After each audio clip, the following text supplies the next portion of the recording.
Fala pessoal, aqui é Ricardo Kist trazendo mais um episódio do podcast Arqueojogos para vocês, o podcast que traz para os ouvintes jogos de tabuleiro antigos ou não tão antigos, porém que estão fora do hype ou passaram por fora do radar ou estão um pouco esquecidos, para tentar estimular os jogadores a conhecer, ter experiências, compartilhar com a gente e contribuir com esse nosso hobby aqui dos board games. Hoje um episódio bastante especial, pouco diferente dos demais da equipe do Arqueojogos, só tô eu hoje. Nós temos dois convidados e nós vamos falar de um jogo só e vamos tentar esmiuçar ao máximo para vocês, despertar o interesse, e todos que estão aqui participando são apaixonados pelo jogo. Quem já ouviu outros episódios comigo, quando eu falei de Pax, sabe que pescou lá que é o meu jogo número 1, aí o High Frontier. Então nada mais justo eu estar aqui, mas tô trazendo dois convidados que gostam muito, têm muito tempo de jogo, conhecem a fundo e vão poder contribuir grandemente para vocês. Primeiro eu vou falar do jogo, que é o High Frontier. É um jogo da Sierra Madre Games, atual Ion Games, que foi feito pelo designer Phil Eklund. O lançamento do primeiro High Frontier foi em 2010 e é um jogo considerado aí um jogo difícil, pesado, mas ele é bem conhecido, acho que na comunidade do board game. Não tem muito conteúdo sobre ele, até porque o bom conteúdo, eu acredito que o criador ele precisa jogar várias vezes. É um jogo que realmente nem todo mundo consegue jogar várias vezes para ter segurança em falar, e eu acho que hoje vai ser uma boa oportunidade. Então, pra vocês entenderem que o gabarito dos convidados que eu tô trazendo, é importante vocês saberem que a gente tá falando de um jogo pesado e de um jogo que requer aqui bastante horas e bastante tempo de dedicação. Bom, o primeiro convidado que eu vou trazer aqui pra vocês é um convidado de um podcast muito conhecido meu e de muita gente aqui, que eu gosto muito. Ele foi um dos 3 integrantes do podcast chamado Pesado ao Cubo. Eu acompanhei desde o começo esse podcast, sinto muito falta, inclusive, né? Uma pena que pararam aí, mas que eu mantive amizade com eles, e aqui eu trouxe uma pessoa muito querida pra mim pra falar de High Frontier junto com a gente aqui no Arqueojogos. Então, diretamente aí do Canadá, seja muito bem-vindo, meu amigo João Amaral. Fala, Kist, obrigado aí pelo convite mais uma vez, cara. Só você pra realmente fazer tirar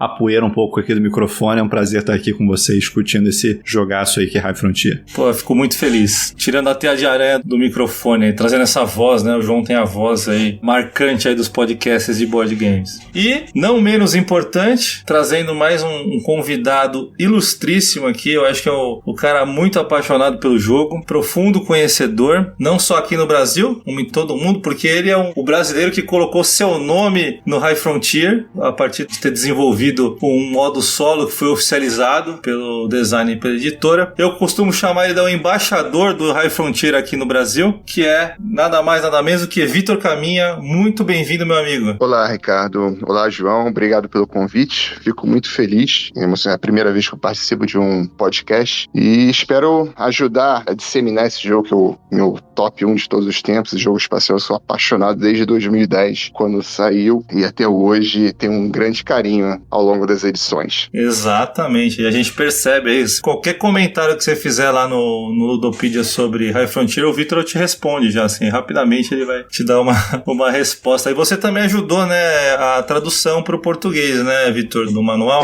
Sim, quando a Mosaic me chamou, o Fábio me chamou lá na Ludopedia, era mais para revisão de regra, acabei ajudando na tradução. O Ricardo, que foi o tradutor, um amigão meu, muito gente boa, muito profissional. Sim. E assim, é aquela coisa, eu não sou tradutor, eu nem sou revisor profissional, coloquei todas essas ressalvas, eu desde o início coloquei, olha, precisa de uma equipe de revisor, precisa de um tradutor profissional, porque é muito texto técnico, é muito complicado. E assim, além disso, acho que vale pontuar, não foi dificuldade só pelo jogo ser muito pesado ou pelo linguajar técnico. Também tinha 2 outros problemas. O primeiro, que quando o pessoal pensa que, vamos traduzir um jogo manual, o manual já está pronto e é isso aí, vamos passar para português. No caso do High Frontier não é o caso. Ele vive sendo adaptado, tendo atualização, isso durante a produção do jogo. Então a gente fazia tradução, fazia revisão, a gente mudava tudo. Teve, num dos manuais, a gente teve que voltar tudo de novo, porque eles tinham mudado vários os conceitos de um módulo, que voltar tudo e nem tinha sido avisado direito. E teve algumas questões de regra que, assim, na época, eu não ficava só em português. De vez em quando eu ia no Discord, tirava dúvida, perguntava pro Phil, pro Geoff, né? E até teve algumas regras em inglês que foram modificadas por minha causa. Isso é só para quem conhece bem o jogo, está familiarizado com o módulo 2. Em relação aos colonizadores, você sabiam que, inicialmente, acho que isso acabou sendo cortado, felizmente, que tem as ações criminosas. Você pode matar a tripulação se você for capaz de fazer delitos, né? Chama o Felonious Acts, né? Vocês conhecem esses termos. Sim. E você podia, na regra original, você podia matar um colono, por exemplo, e pela regra original, você matava, ele ia pro fundo da pilha e você pegava um outro. Só que eu vi o seguinte, olha, eu estou falando pro Phil, pro Josh, olha só, se você é capaz de fazer isso, por exemplo, você está jogando pela China, que tem essa capacidade, né? E você cometer ações criminosas pela regra, cometer delitos, felonies, é uma ação livre, o que impede, por exemplo, você gerar todo o deck dos colonizadores? Eu peguei, matei. Tanto é que a regra hoje já não é assim, né? Graças a isso. Pois é, porque o que acontece? Você poderia, por exemplo, pegar todos os robôs. Matei, veio um robô, matei, veio um robô, matei, veio um robô. E isso provocava imediatamente a emancipação robótica. Sim. Porque uma vez que acabaram os robôs, aí o pessoal tirou isso e tinha inicialmente colocado que o pessoal podia matar, fazer o murder suicide, né, que é essa manobra de assassinato-suicídio, uma vez por rodada para cortar isso. E aí depois eles colocaram que se matou um colonizador, ele volta pro seu Bernal, pro seu Lee. Hoje você pode matar, mas o mesmo volta para você. Pois é. Quando você faz o homestead, né, ele volta para você, é o mesmo. Pois é. É a outra questão do futuro futuro submarino, que eu também tinha apontado, que é você fazer 3 fábricas submarinas, naquelas localidades por cima da onda, sabe? Sim. É um futuro de colonizador, né? Vermes do gelo, Ice Worms. E originalmente, na regra, a recompensa era você dobrar a sua Dirt Side Hydration, né? A sua unidade de anexo industrial em português, né? Que, ou seja, o seu Bernal estava ancorado orbitalmente a uma fábrica e você ganhava o dobro de pontos. Só que o que eu apontei pro pessoal, olha, esse futuro está ganhando muito ponto gratuitamente. Porque se você não colocar que essa unidade não tem nenhuma restrição, você está considerando os 6 pontos de unidade da Terra do seu Bernal. Então já está dando 6 pontos de graça, sem você fazer nada. Num objetivo que você ganha já ponto por colônia submarina, né? Então eles cortaram isso, mudaram no manual para que nesse futuro você não considere a unidade do Bernal, do home Bernal, do Bernal inicial. E, finalmente, isso, olha, graças a Deus, uma coisa que, felizmente, isso aconteceu antes da edição em português sair. Teve muita crítica no BGG em relação às regras iniciais que o Phil colocou do apêndice, que ele aplicava para todos os cenários, inclusive CEO, da compra de cartas. Então, muito custoso. Aí o Phil entendeu as críticas, eu acho legal que ele aceita mudar as regras, né? Aquele designer egocêntrico que não quer ouvir nada. Ele mudou nas Living Rules. A regra oficial já tinha sido impressa. Aí só que isso foi antes de sair a regra nacional, eu peguei isso e pude colocar no manual em português, porque senão, todo módulo que tivesse a regra original, inclusive CEO, ia estar muito ruim, ia estar muito mais frustrante. Certo, que já não é fácil, né? Ainda vai ficar mais ainda. Ia ser muito complicado. Foi um trabalho muito árduo, mas muito recompensador. Pra quem não tá familiarizado, os jogos da Sierra Madre da Ion, outros jogos também, eles têm o que a gente chama de Living Rules, né? As regras, elas são escritas, mas elas ficam abertas para discussão da comunidade e eles alteram mesmo se algo faz sentido. Isso que o Victor tá falando. No caso do Frontier, são 20 anos que são trabalhadas as regras aí, não online, né? Nos primórdios lá não tinha, mas pelo menos 10, 15 anos aí que vão se incluindo coisas. Isso é realmente vivo, né? Isso é uma prática que muitos conhecem, outros não, mas tem essa característica. O High Frontier, a comunidade é bem ativa no Discord, principalmente, né? Para discutir isso. Bom, obrigado, pessoal, aí por aceitar esse convite. Eu tô muito feliz de estar conversando sobre o jogo que eu mais gosto com pessoas que realmente conhecem a fundo e vão poder contribuir aqui. E tô aqui mais até aprendendo mais do que tenho para falar. Eu tenho uma experiência aí de 10 anos com o jogo e gostaria de jogar mais, né? Todo mundo gosta de High Frontier, tem essa frase, a gente gostaria de jogar mais porque nem sempre encontra as pessoas ou o tempo de todo mundo para fazer. E quando a gente faz, a gente fica super contente e fica aquela vontade de jogar mais. Enfim, trazendo um overview aqui do jogo, pessoal, para vocês. Eu vou pedir depois pro Victor ajudar, mas fazendo uma ordem cronológica, existe um primórdio desse jogo que foi lá em 99 que chama-se Rocket Flight, né? Alguns chamam de Lords of High Frontier. Quem escutou o episódio do PAX sabe que o Lords of alguma coisa eram os jogos da década de 90 que depois se transformaram nos jogos da Sierra Madre dos anos 2000, né? Que foram melhorados, né? Então esse Rocket Flight é um jogo com um mapa aquele ziplock, né, que você tem tudo lá dentro de um saquinho, aí tem mapas em hexagonais, então assim, tem bastante diferença do que é a proposta do High Frontier, mas é um primórdio que a gente fala, né, um precursor, e isso foi lá em 99. Em 2010 aí lança assim a primeira edição do jogo, já com o famoso mapa, nós vamos falar do mapa, né, que tá até melhorado, mas chama bastante a atenção de quem se interessa pelo jogo, e logo em 2013 já teve a versão Colonization, que inclui já o módulo 2, que a gente chama hoje de módulo 2, né, que é a versão inclusive que eu adquiri a partir de 2014, mas isso ela foi lançada em 2013, e depois em 2017 a versão que realmente ficou bastante famosa, a terceira edição,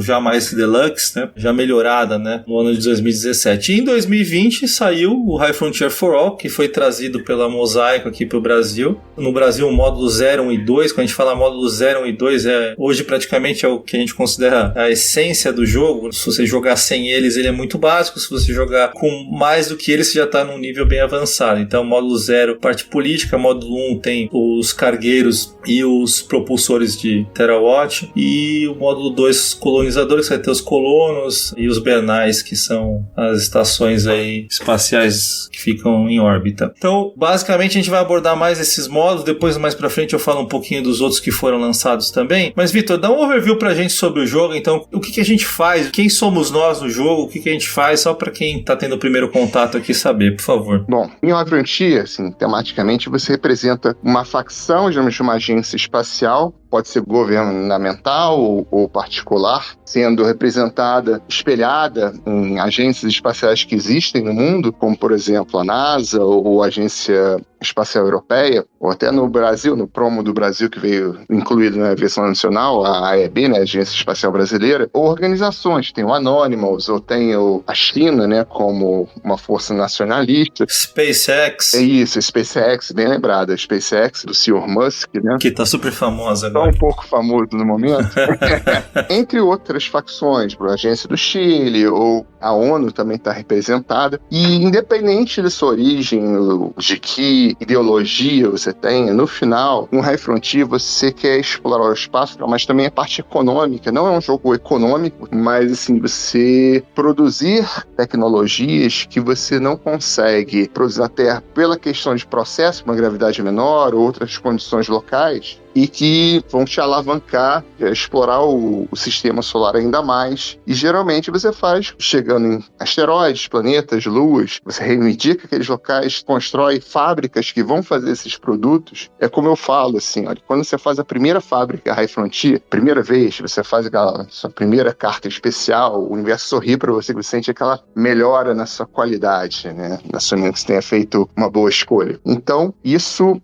basicamente é um jogo de você explorar o sistema solar com benefício estratégico, né? Não apenas exploração por científica, né? E prosperar, estabelecendo colônias, fazendo grandes avanços da humanidade, representados nos futuros, né? Que a gente vai conversar mais adiante, construindo estações espaciais, ou simplesmente fazer uma viagem na forma mais fácil, né? Que seria os gemas espaciais, uma exploração local sem muita profundidade, né? Depende muito de quão modular que você quer que esse jogo seja, quão complexo que ele seja. Falando em complexidade, né? Esse é um jogo, como eu falei lá no começo, ele tem uma grande fama de ser muito pesado, né? No BGG ele tem o peso lá de 4, acho que ponto 82 de 5, né? Ele tem essa fama, né? E longo, né? Ele realmente é uma experiência, não é algo que você vai, um passatempo que você joga ali rapidinho. Ele tem uma fama, então isso às vezes as pessoas acabam sendo reticentes, talvez, em relação a isso, né? Aproveitando o João aqui, né? Que conhece muito jogo pesado. João, como que você categorizaria o peso desse jogo? Ele realmente é pesado? Onde tá o peso dele todo, desse jogo, João? Cara, com certeza aí, High Frontier pra mim é o jogo mais pesado que eu já joguei, apesar de ter jogado bastante jogo pesado. Às vezes o jogo pesado é porque ele é meio opaco, é meio esquisito. E High Frontier, eu acho que a dificuldade dele é um pouco o que a gente tava conversando aqui em off, é você conseguir visualizar o caminho que você precisa fazer pra chegar no teu destino final do ponto que você quer chegar. Então, vamos dizer assim, eu quero ir ali voar naquele planeta. Pra você conseguir voar ali naquele planeta, você vai ter que adquirir as patentes que você quer, construir o foguete que você quer, buscar qual vai ser o melhor caminho a fazer para poder chegar naquele local. Você vai ter que pensar combustível para ir, combustível para voltar, como é que vai ser o peso da sua nave nesses dois caminhos. Às vezes, se você quiser pensar bastante, você vai até olhar como é que vai estar a temporada ali do Sol, se você tem uma tempestade solar no meio do caminho ou não. Então, eu acho que a quantidade de variáveis para você chegar numa coisa que parece ser simples, eu quero ir ali, eu acho que isso que traz o peso pro High Frontier. Não, sem dúvida, o que a gente estava conversando em off, e o Victor falou bem, a missão vai além de ir lá e apenas industrializar um planeta. Tem uma missão de longo prazo, de prosperidade, de futuros da humanidade, que você precisa desde o começo estar pensando, e eu costumo dizer, é um jogo que o começo ele é de uma forma, o meio é de outra e o final é totalmente diferente. Então você evolui durante o jogo, né? Você começa o básico, tentando colocar o seu foguete no espaço, muitas vezes frustradamente, muitas vezes não tem as patentes ideais que você quer, então você precisa aprender a se virar com o que você tem, muitas vezes, para conseguir chegar, ou mudar o plano, fazer algum plano intermediário, como o João falou, né? Chegar em algum lugar, às vezes requer planos intermediários, você precisa chegar antes em outros, ou buscar uma patente específica, esperar ali o deck rodar, a gente vai falar sobre isso. E tem uma coisa que eu sempre falo do High Frontier, o jogo ele é tão temático, e esse é o que traz também para mim peso e o diferencial nesse jogo, é para ele ser muito temático. Então, além de todo o cuidado da questão da astronomia envolvida, os cálculos, etc., que a gente pode até falar se tivermos tempo, ele também tem uma questão que, olha, chegar lá é muito difícil. Ele tenta simular essa realidade. É muito difícil conseguir fazer isso. Não é fácil. Não é fácil na vida real, então o jogo também não é fácil. Então, apesar de você conseguir, às vezes, até montar o seu foguete lá ideal, você pode simplesmente, depois, isso já passaram, sei lá, 12, 15 rodadas do jogo, você pode simplesmente que ele exploda no primeiro voo. A gente fala explodir, o jogo tem um termo técnico que é descomissionamento, né? Mas isso pode acontecer. E assim, pode ser frustrante para alguns, né? Mas pode acontecer, porque é realmente difícil. Então, o fato de ser extremamente temático, eu falo, é o jogo que você não separa o tema de mecânica, né? Um jogo que está intrínseco. A mecânica é o tema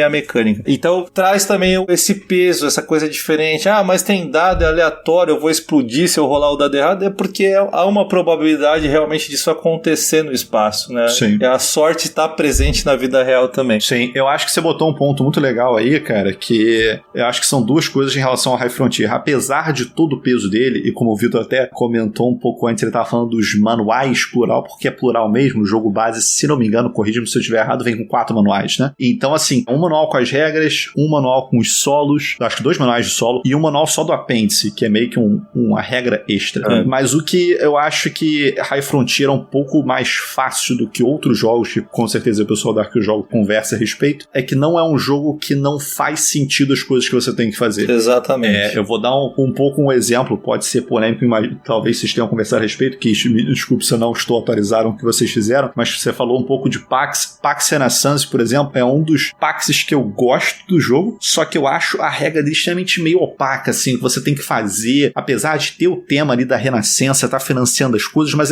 não faz muito sentido a visualização das coisas, que o Pax você é um agente intermediário, né, entre as coisas. A Frontier não, cara. Apesar de todas as regras, a quantidade de coisa, você sabe o que você tá fazendo e você só tem que estar ligado em todas as etapas, que são muitas, pra você chegar até lá. E eu acho que Tio Phil e a equipe aí fizeram um bom trabalho nessa última edição do For All, que eles tentaram desmembrar isso em pedaços menores para as pessoas digerirem melhor. Você achou, Victor, que o For All realmente ele conseguiu, sei lá, facilitar um pouco nesse sentido? É sim, posso dar quatro? Claro, fica à vontade. Aqui é a conversa, a gente tá na varanda conversando entre amigos aqui. É que tu foi acumulando tópico, eu tenho que falar sobre isso, e sobre isso, e sobre isso. À vontade. Primeiro, rapidamente, sobre os manuais do High Frontier, se não me engano, é um livretinho, que é o Comece Por Aqui, que são algo bem básico, bem leve. Não sei se dentro dele tá o Diamantes Espaciais, ou que é o modo mais leve, mais tranquilo. O Corrida para Marte, que seria o modo Corrida pela Glória, se não me engano, que é o modo basicão do High Frontier. Race for Glory.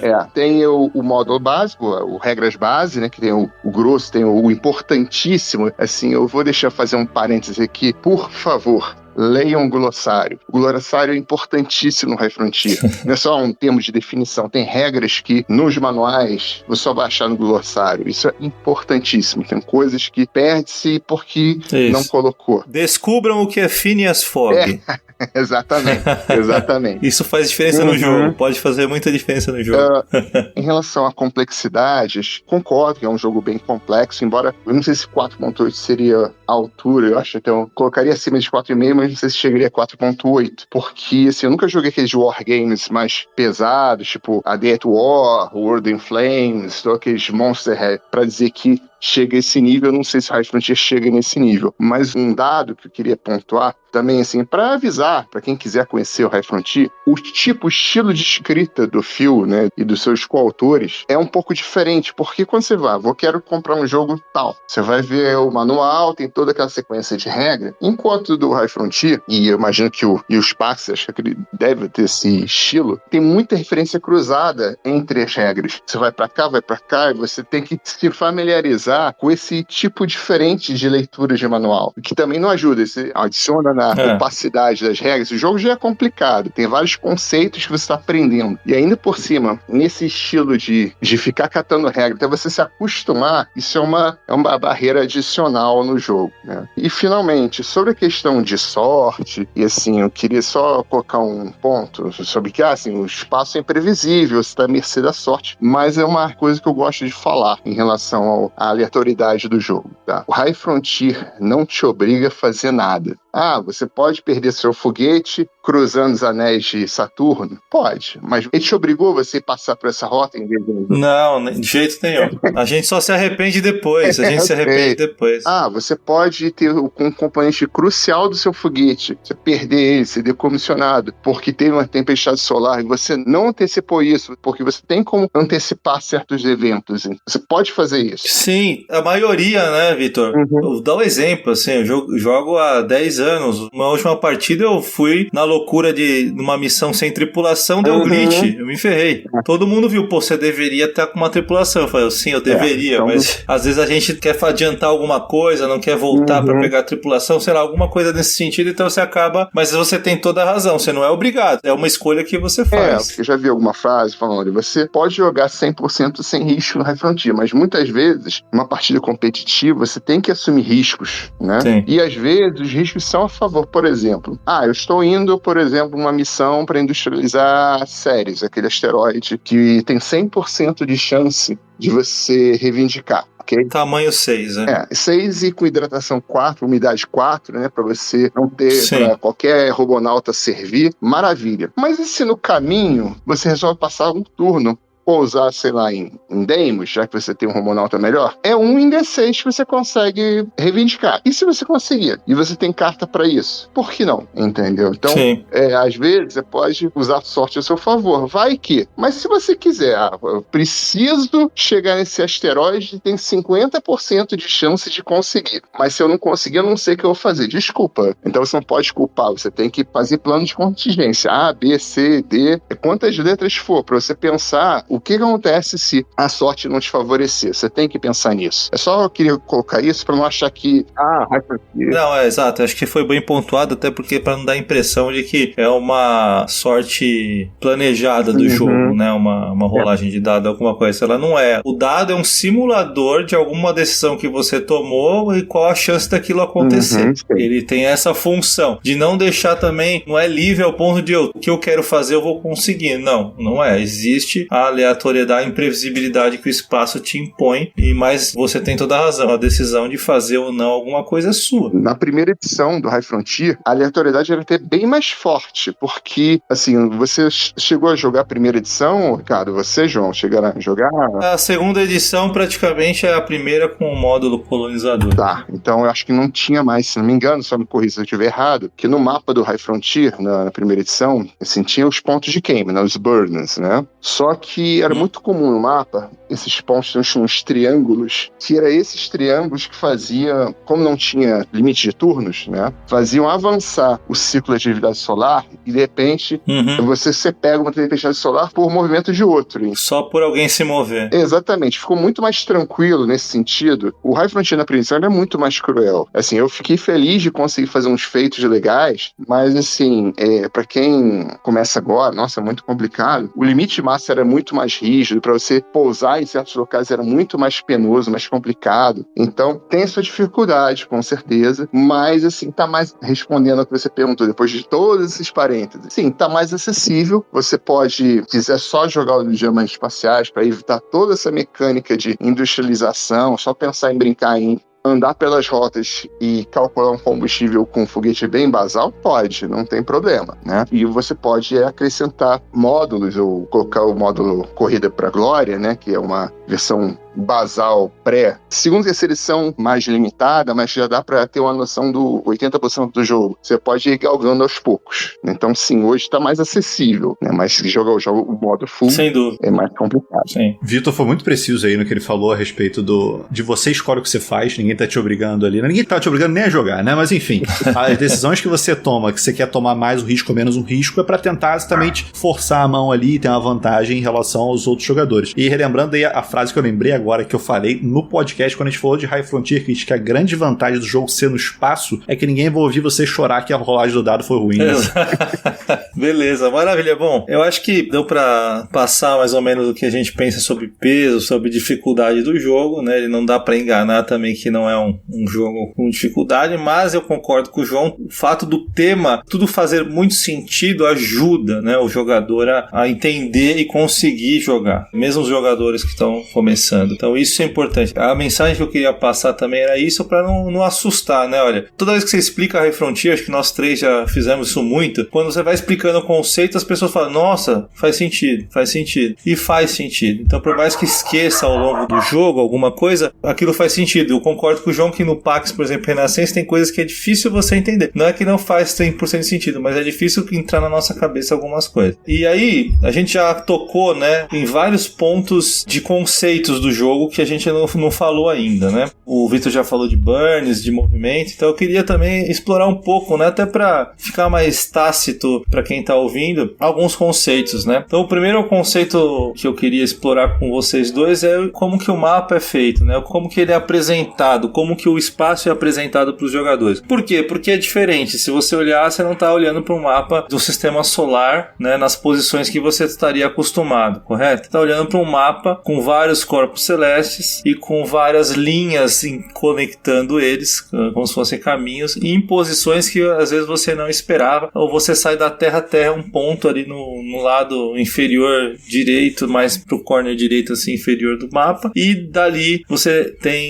não consegue bater o olho e falar, olha, isso aqui é o mapa do sistema solar, correto? E uma coisa importante, né, que o mapa ele fica muito bonito, inclusive, né? Tem gente que coloca no quadro, né? Vende uma versão, compra outra, enquadra, coloca, é bem bonito. Que se você não conhece, que tá ouvindo aí o mapa do High Frontier, dá uma olhada no Google lá que você já vai ver que ele é bem, chama bastante atenção, né? Então, Vitor, como é que é essa disposição dos corpos e esses caminhos, essas rotas que são traçadas nesse mapa que a gente vê do High Frontier? Bom, o pessoal pensa em mapa em termos de distância. No caso do High Frontier, o deslocamento, assim, custo de energia, de queima de combustível. Então, por isso que a Júpiter tem uma translação solar muito longa, mas em termos de custo de energia não vai fazer muita diferença. Por isso que ele parece estar estático. Embora tem locais no mapa que cometas, que chamam de órbita altamente excêntrica, que aí você tem janelas de aproximação. Em relação ao mapa, uma curiosidade que eu gostaria de só dividir, que quando saiu o High Frontier, em 2010, o Phil tinha colocado o jogo básico, como você falou, vinha no envelope, né? A expansão, se você quisesse, foi o que aconteceu. O jogo original do High Frontier era o mapa do sistema solar até a cinturão de asteroides. Não via mais nada além disso. Com a expansão, era uma outra metade que incluía Júpiter e Saturno. E, futuramente, foi no Yahoo Groups, na lista de High Frontier que o Phil tinha, ele fez uma enquete perguntando se tinha interesse de incluir Urano e Netuno. Os cracudos de High Frontier, eu inclusive, falou, não, coloca. Ele teve, aí disponibilizou o mapa num site chamado Zazzle, ZAZZLE.com.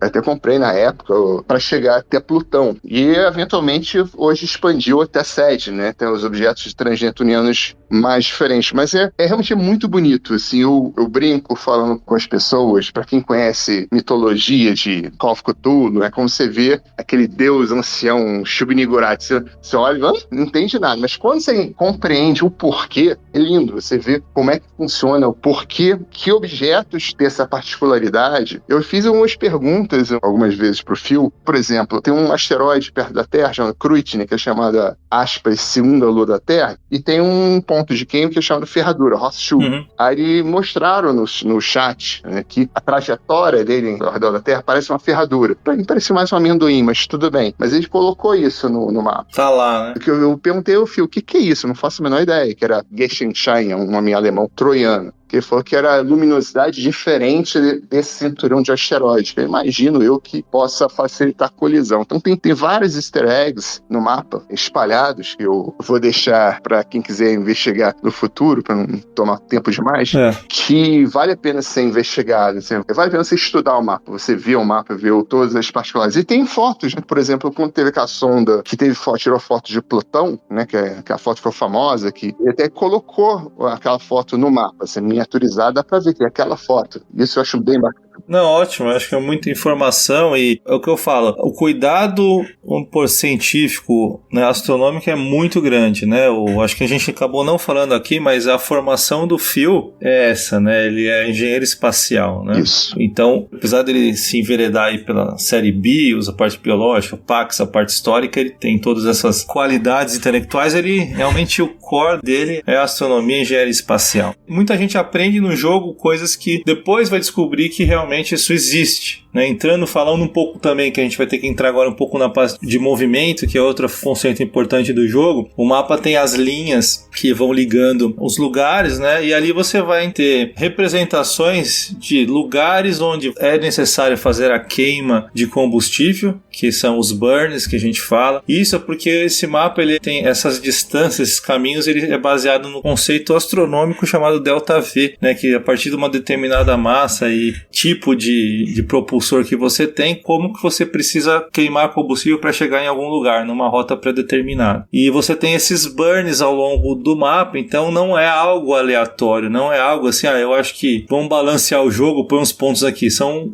realmente baseados nos caminhos que, numa situação real, você precisaria ter. Outras coisas interessantes que você vê no mapa, né, são os pontos de Lagrange, que são os pontos onde, basicamente, você não tem um movimento livre, porque as gravidades dos corpos que estão em volta anulam ali qualquer resistência, né? Então você não precisa queimar. Isso também são conceitos reais. Os slingshots, flybys, as intersecções de Hohmann, que você está saindo de uma órbita indo para outra, então você tem que fazer um pivot, uma conversão. Então não dá pra gente falar sobre tudo, igual você falou, Victor, mas assim, são coisas que, se você for lá no Google pesquisar, cada uma dessas coisas, todas elas estão cientificamente embasadas. E aí a gente entra nessa questão do movimento, que você tem que estar com o seu foguete podendo queimar combustível. João, o que você acha da nossa player board lá, onde nós temos que calcular nossa propulsão líquida ali, o nosso net thrust? Você acha que aquilo assusta um pouco os jogadores? Como que você explica geralmente para as pessoas entenderem aquela parte? Cara, eu acho que realmente nada assusta mais que o mapa, né? Isso é uma coisa que é interessante, o ponto que eu aqui sempre levo o High Frontier para jogar em convenção, e o que vocês falaram, o mapa sempre chama atenção. Algumas pessoas conhecem o mapa, que já viram em algum lugar e perguntam a respeito do jogo. Outras pessoas que nunca viram o mapa ainda falam, pô, que mapa legal, que interessante, mesmo não sabendo de todos esses nuances que vocês já colocaram, que são magníficos, na minha opinião, a respeito aí do jogo. Em relação ao que você falou, cara, do tabuleiro pessoal ali do jogador, nele você vai exatamente fazer o cálculo, grosseiramente é o cálculo do combustível e da massa do seu foguete, que é a equação mais básica de viagem espacial, né, que quanto mais combustível você levar, seu foguete também vai ser mais pesado, então a eficiência dele vai variar aí quanto mais combustível você pesar. Não é simplesmente, vou botar mais combustível, então eu vou mais longe. Não se esqueça que você também vai mais pesado. E principalmente em High Frontier, como vocês pontuaram aí, como na realidade, nas viagens espaciais você vai estar voando contra forças gravitacionais gigantes e de dimensões planetárias, sem querer fazer piadinha. Sim. Então tudo isso, a massa é muito importante. Então eu acho que a parte mais confusa ali é você entender quando você ganha um combustível para onde vai o marcador e quando você perde o combustível para onde vai o marcador. Mas fora isso, depois que a pessoa entende por onde você tem que andar e quanto aquilo vai impactar na sua eficiência energética, é melhor. É difícil explicar isso sem mostrar a imagem para alguém, mas para quem não conhece o jogo, só pense que você pode fazer um foguete muito leve e que o combustível, um dos principais combustíveis no jogo, a gente tem alguns combustíveis, mas o principal é a água. Se você faz um foguete muito leve, você com uma água pode dar às vezes o que o jogo chamaria de 8 burns, ou como se fossem uns 8 passos, porque sua nave é muito leve. Já quando o seu foguete é muito pesado, às vezes você tem que gastar 2 águas ou 2 queimas de combustível, dependendo de como é o teu foguete, né, como é a tua turbina, para você fazer os seus passos ali. Então acho que depois que a pessoa entende esse conceito, novamente, os conceitos são muito atrelados ao tema do jogo, eu acho que é tranquilo nesse ponto.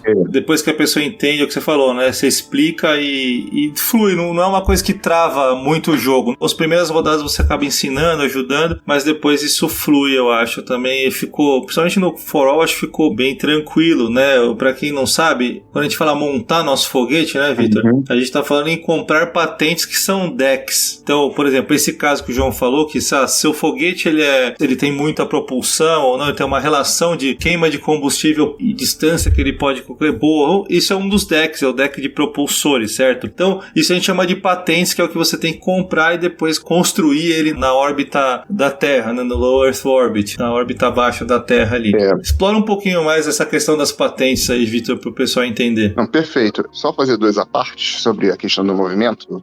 Claro. Primeiro é o seguinte, uma coisa que você perguntou especificamente, como é que você faz as pessoas entenderem o gasto de combustível? O que eu gosto de usar como exemplo, nos ajuda quando eu ensino, é o seguinte, ó, se você tem um foguete que é mais pesado, você não concorda que vai ser mais difícil de mover ele? Então, assim, eu falo, grave isso na cabeça. Quanto mais pesado, com maior massa tiver seu foguete, pior vai ser o aproveitamento de um tanque de água você colocar e vai render menos. Pensa nisso, que fica mais intuitivo. Eu sempre gosto de colocar isso. E aí eu coloco, por exemplo, uma vela solar ou só a carta de tripulação com um tanque. Olha só quanto está rendendo, quantas etapas de combustível esse tanque funciona. Vai colocar um foguete de massa 20. Como é que vai ser isso? Só vai dar um passo. Isso ajuda bastante, né? Certo. A outra coisa, só uma semântica assim, muito rápida, só para depois ninguém falar que a gente engoliu sapo. Isso, em termos de jogo, não faz diferença, tá? Mas a gente fala sobre muito combustível, a gente acaba falando sobre combustível, embora, assim, o termo que é usado mais não é propelente, né? Que o pessoal acha que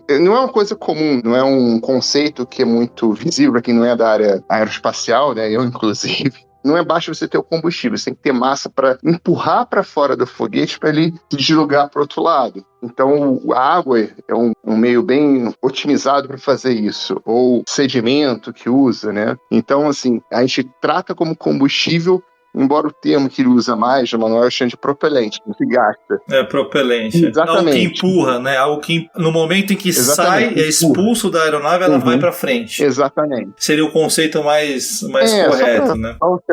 Não é um combustível que está sendo queimado para girar um pistão, uma biela de um motor. É realmente algo que está sendo expulso ali para gerar movimento, para criar movimento. Perfeito. Agora, quanto às patentes, né? Se eu pegar o jogo básico, né? Sem qualquer adição de módulo, expansão, nós vamos ter 3 baralhos de patente. Os propulsores, eles trabalham em escala megawatts, né? As refinarias, que você vai... O objetivo é basicamente para industrialização, para você criar a sua fábrica, mas para isso precisa do outro componente, que são os robonautas, que são equipamentos de prospecção, de você explorar, analisar a viabilidade, se aquele asteroide pode ou não abrigar uma fábrica, que também é mandatório. São pilhas de cartas, e essas cartas elas têm um lado branco, que são cartas que você produz e lança da Terra, e o lado preto, que é aí que começa a diversão, que você vai produzir essas cartas nas fábricas fora da Terra, as fábricas extraterrestres. Então, geralmente, o que acontece com essa versão melhorada, essas cartas pretas? Elas têm menos massa, elas têm uma propulsão melhor, elas têm uns bônus especiais de exploração, permitem você extrair mais água, você conseguir tornar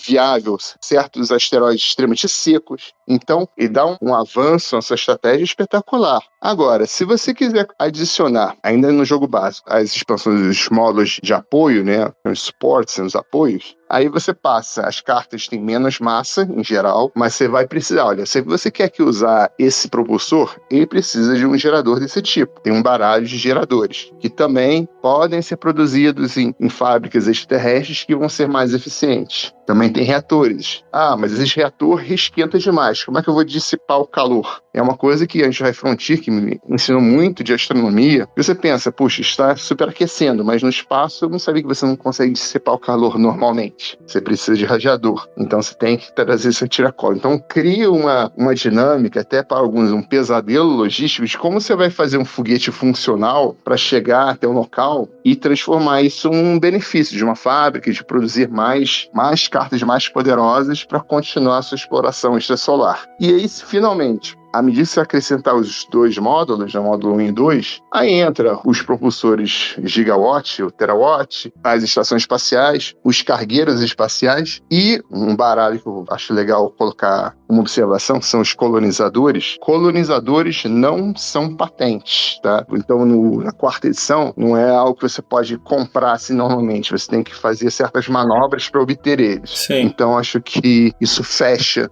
mais ou menos uma apresentação dos tipos de patentes, de baralhos que tem. Ele fala que é uma fila de colonos que estão esperando para poder ir, né? Ele chama de queue, fila, e conforme você cria o espaço para eles irem para lá, o primeiro da fila vai ir lá para sua estação ou vai para algum planeta, algum lugar que você tem lá a sua base, certo? Então não é uma patente, mas é uma fila de pessoas ou robôs, né? Também tem os robôs que podem ir para onde você criar espaço para eles no espaço. Sim. Então, assim, basicamente, os decks são partes, principalmente os decks do base, são partes do foguete que você vai precisar, ou partes do foguete, ou componentes que você vai precisar para industrializar, mas aí linkando com a questão da dificuldade do movimento, tudo que você coloca nesse foguete tem peso, e peso a gente já conversou bastante aqui, que é um problema para conseguir movimentar, o foguete fica mais difícil de movimentar e menos eficiente. Então, é um trade-off entre o peso e o que você quer levar para o espaço para fazer o que você tem que fazer, né? Então, os baralhos, né, dos módulos que o Victor falou, os propulsores de terawatts ou gigawatts, eles têm um pouquinho menos dor de cabeça porque ele só pode produzir depois que você tiver uma indústria fora. Então, você já produz ele no espaço, né? Então, de uma forma melhor. Mas aquele começo, né, até você ter suas primeiras fábricas ali, você sofre bastante com essa questão. Coloco mais coisa no foguete para usar tudo de uma vez, vou colocando aos poucos, mas aí eu não vou conseguir ter propelente suficiente. Então, esse é uma grande parte do jogo fazer essa equação, né? E esses decks dos módulos acrescentam o que a gente chama de futuros também, né? Ou seja, são objetivos que você acaba conseguindo desbloquear a partir do momento que você consegue virar ou promover uma dessas cartas, né,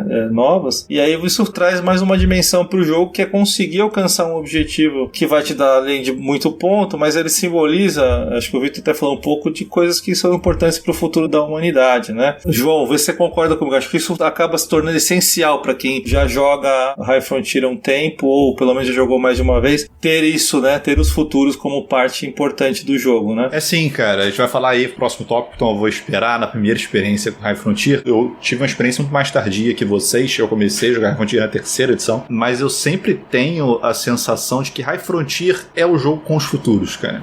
Pra mim, a função, novamente, eu acho que o Phil e a equipe fizeram bem de ter a questão modular, mas isso é mais pra realmente, se você tá com dificuldade de aprender o jogo, tá com muita regra ao mesmo tempo, jogar aquilo pra você aprender um solo, por exemplo. Mas a sensação de High Frontier pra mim é com os futuros, onde você faz a programação mais a longo prazo, onde você tem aquela sensação, como o Victor colocou, de, cara, fiz um feito aqui incrível, e tem todo um flavor ao redor disso, você lê o texto, qual foi realmente o feito que você fez, né? Não foi só levar essa peça naquele lugar. Então, pra mim, a experiência experiência High Frontier é a experiência com os futuros, que torna o jogo mais longo, né? Posso até falar umas outras dicas nos outros tópicos que a gente vai conversar a respeito disso, mas é o jogo com os futuros. Vitor, tu acha que de base que a gente falou, tocou de conceitos importantes, tem o conceito dos Bernais também, que tem um deck próprio, né? E os Bernais, ele tem uma característica de que quando você joga com ele, você só desbloqueia seu privilégio de facção, né? Cada facção que o Vitor começou no começo tem um privilégio. Quando você joga com os Bernais, você precisa primeiro construir essa estação espacial para esse privilégio ser desbloqueado, para poder ser usado, né? E além de outras vantagens de poder promover. Fala um pouco sobre Bernal, promoção e futuros também, Vitor, pra gente. Perfeito. Bom, primeiro um ponto que o João colocou, que eu concordo bastante, eu adoro jogo, eu não me vejo jogando sem os futuros, porque é muito satisfatório você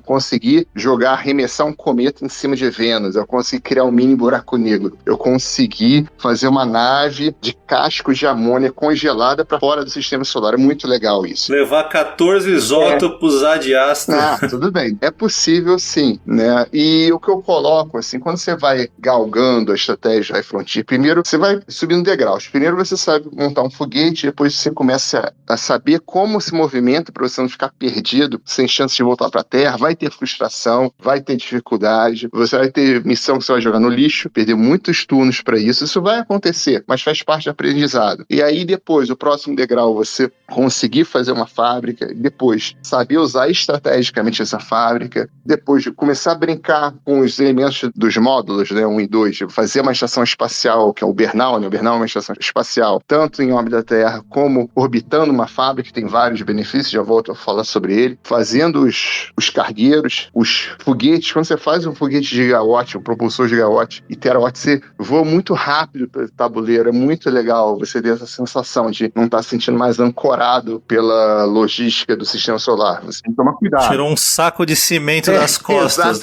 Exatamente. E finalmente chega no futuro, que acho que é o sonho do jogador. Primeiro você faz aquele futuro, você, uau, que legal, consegui fazer isso. Isso desde a primeira edição, antes de existir a ideia de futuro, o High Frontier dá essa sensação de realização. Eu fiz uma vez um tópico lá no BGG, colocando que desenvolvimentos, que façanhas, isso na primeira edição, te fez orgulhoso. Também discuti na lista do IRL Groups. Eu me lembro, eu comemorando, colocando, sim, consegui pousar em Io e industrializar Io, que é a lua, aquela lua vulcânica do sistema de Júpiter, né? E o Phil Eklund respondeu, pô, você fez uma fábrica no local de mais radiação do sistema solar, sem água, cheio de vulcões de enxofre. Vitor, você é um espaçonauta louco. Mas foi muito legal. E esse jogo dá essa sensação de realização. É muito bacana. Aí, voltando sobre os Bernais, né? O que acontece com os Bernais? As estações espaciais. Eu vou passar só a usar o nome Bernal. É um baralho de estações espaciais que, inicialmente, você começa sem nenhuma. Você tem que pesquisar, colocar em órbita, que é muito pesado, é muita água que você vai usar, que água... Maçudo, ele é maçudo, não, afinal, uma estação espacial, né? É muito pesado. Aí você tem um parênteses, água não é só o propelente combustível. A água no jogo tem uma abstração de você usar água também fosse recurso, porque a água no espaço é muito caro. Então você ter água, você pode estar gastando como recurso monetário para fazer coisas além de combustível, como gastar para trazer uma estação espacial, para trazer aquele veículo elefantino em órbita, né? Para ir depois, junto com o apoio, ancorar ao redor da Terra e começar seus benefícios, que é você conseguir o privilégio da sua facção, você conseguiu o seu primeiro colonizador, que o colonizador, daquele da fila dos colonizadores, eles vão te dar benefícios, sempre ligados a alguma ação, né? E também você vê como um atalho, você não vai precisar, a partir do tendo um Bernal em órbita, tem que colocar em órbita abaixo da Terra, passar por pontos de queima e radiação. Não, você já pode fazer mais adiante, isso é muito útil. E futuramente, depois de alguns ciclos solares, você pode fazer um outro Bernal para mandar em órbita, não da Terra, mas de uma fábrica que você já construiu no sistema solar, que aí você começa a ter outros benefícios. Você pode produzir em órbita aquelas cartas, é muito útil em planetas ou luas que têm alta gravidade. Não precisa mais pousar e decolar. Você manda pré-fabricado, né, arremessa como se fosse uma catapulta. Ele faz uma abstração para você arremessar via catapulta gravitacional para o Bernal, e você já tem a sua carta sem se preocupar. E essas estações espaciais, além disso, você pode chamar de promover, você virar para o outro lado, desde que esteja ancorada uma colônia. Colônias são fábricas que você gastou um humano para tornar uma colônia permanente lá. E certos bernais você promove com colônias específicas. Por exemplo, esse bernal é uma fábrica de antimatéria. Você pode tornar ele um laboratório de antimatéria, virando para o outro lado, se você enviar ele em órbita a uma colônia que seja num asteroide metálico, né, que é uma classe espectral. E aí, a partir daí, você começa a alavancar mesmo o jogo, que um bernal promovido, você permite você promover colonizadores, promover os cargueiros, promover seus propulsores gigawatt. Por quê? Enquanto cartas brancas você faz lançamento pela Terra, as cartas pretas você produz em fábrica. Algumas cartas em vez de ter um lado preto ou um lado branco, tem um lado roxo, que você só faz isso promovendo elas. E são só nessas cartas roxas que vão ter os futuros que você vai querer fazer e ter aquela sensação de realização. E vale muito ponto também, né? Na questão competitiva é importante. Sim, com certeza. Ou seja, existe essa ação chamada promoção, né, que é você melhorar as cartas que você tem ou que são componentes de foguetes ou robonautas, enfim, que isso acontece sempre no espaço onde você tem uma fábrica e uma colônia que a gente chama de dirt side, né, que é tem que ter aquele espectro, cada planeta tem um espectro, né, e tem que ter aquele espectro, tem que ter uma fábrica e uma colônia lá. Se você chegar ali com aquela carta, você consegue fazer a promoção dela e essa promoção vai torná-la muito melhor e ainda te desabilitar um futuro para você perseguir, correto? Correto. Olha, acho que a gente abordou os principais conceitos. Tem, assim, não é nem 10% talvez, né? Tem muita coisa para falar. A gente não falou de questão política, não falamos de questão do ciclo solar ainda em detalhes, mas se a gente ficar falando de conceitos também aqui, a gente vai 12 horas, que é o mesmo tempo de jogo, mais ou menos, para falar de tudo isso. Mas acho que os conceitos importantes para quem queria conhecer um pouco, entender um pouco, acho que a gente tocou aqui, que é um mapa que intimida, mas que tem uma razão de ser, tem uma razão científica de ser daquela forma e que torna o jogo fazendo sentido nos seus movimentos. O movimento que depende de uma gestão do seu tabuleiro pessoal, onde você controla a relação peso, propelente, né, e quantidade de queimas que você pode fazer com aquele foguete. As patentes, que é a construção do seu foguete, que tudo tem um peso, mas também as coisas precisam coexistir para que funcione o foguete. Como o Victor falou, você não pode ter algo que superaquece sem ter um radiador, então você tem que ter um radiador também. E também essa questão dos bernais e futuros das promoções. Acho que a gente pelo menos amarrou conceitos fundamentais para jogar módulo 1 e o 2. Correto? Só posso dar um parêntese rápido, só para colocar que foi mencionado. Pode. É que, assim, eu não costumo jogar com isso, tá? Porque, assim, 99% dos meus jogos são solo, assim. Hoje em dia é difícil ter o tempo para ensinar, para explicar e ter um amigo meu que jogava High Frontier foi para Portugal, eu tô sem jogador atual de High Frontier, né? E sem muito tempo para ensinar. Mas o High Frontier, acho que vale a pena colocar que ele permite negociação. Sim. Você pode trocar cartas com os jogadores, pode fazer vários tipos de negociar, trocar até fábrica, se quiser, troca de favores, de privilégios. Tem essa questão, entendeu? Quando eu jogo com alguém, eu prefiro que não haja negociação, até porque para não dar sem criar uma vantagem, você depende muito desse jogo saber o valor de carta, sobre o valor estratégico de cada movimento. Então eu prefiro abrir mão dessa questão, mas eu já participei de negociação muito legal em Play by Fora. Mas... Depois eu vou mencionar experiências em relação a isso mais pra frente aqui no episódio também, né, pra pôr alguns contrapontos, mas é fato, negociação é livre, você pode negociar o que você quiser e pode cumprir ou não, né, não é binding, a gente fala, né? Na rodada que foi proposto, você tem que depois...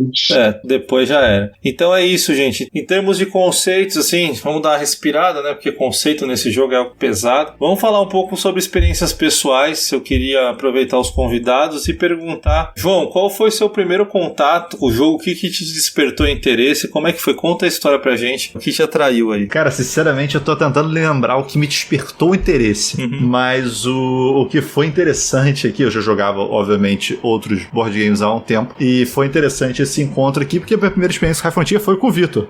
Olha aí. Pois é, foi legal. Eu acho que a gente jogou na GOB, se não me engano, não lembro se foi na casa dele, se foi na GOB, acho que foi na GOB primeiro, né?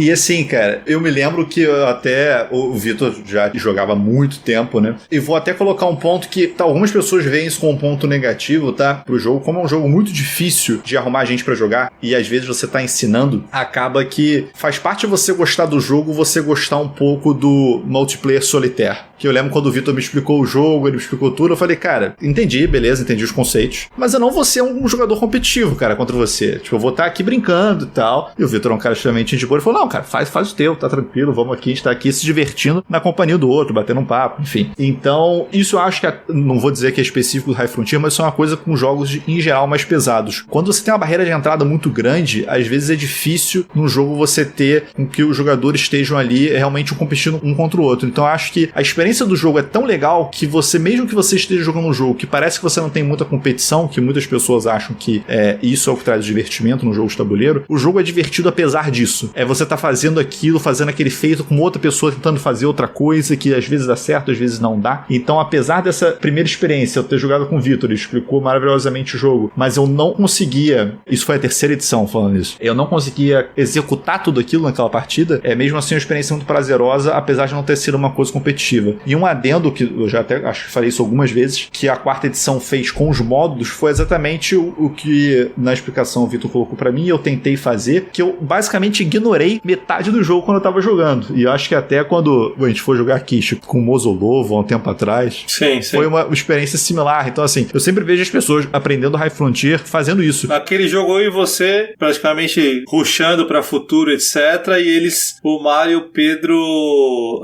fazendo o começo do jogo, que é o normal. Mini missions, né? Missões menores e tal, tentando chegar em lugares. E pra eles foi... E eu lembro bem que nessa vez, pra eles foi recompensador também. Sim. A disputa do jogo foi totalmente entre eu e você, mas pra eles foi recompensador os achievements, né? O que eles alcançaram. Que é o que a gente fala, que esse jogo ele tem isso. Você não precisa ser o vencedor pra ter uma experiência fantástica, né? Pra sair com uma sensação de vitória, uma sensação de conseguir. Cheguei lá. Exatamente. E aí vamos perguntar lá pro Vitor, como será que ele descobriu esse jogo? Né? Talvez o cara que joga mais tempo isso aqui no Brasil. Como que você descobriu esse jogo? De onde surgiu, cara? Bom, vamos lá. Eu vi esse jogo ser anunciado no BGG, isso em 2010, né? Comecei a jogar tabuleiro em 2007. Vi aquele mapa, assim, meu Deus, o que é isso? O pessoal notando, assim, o usuário fala, meu Deus, meu cérebro está derretendo. E eu sempre gostei de astronomia, embora eu nunca li nada a respeito, gostava do Cosmos, da série do Carl Sagan e tudo. Eu me interessei e resolvi arriscar, bom, vou pedir a expansão logo de uma vez, né, pra ver como é que funciona. E, assim, chamei um grupo,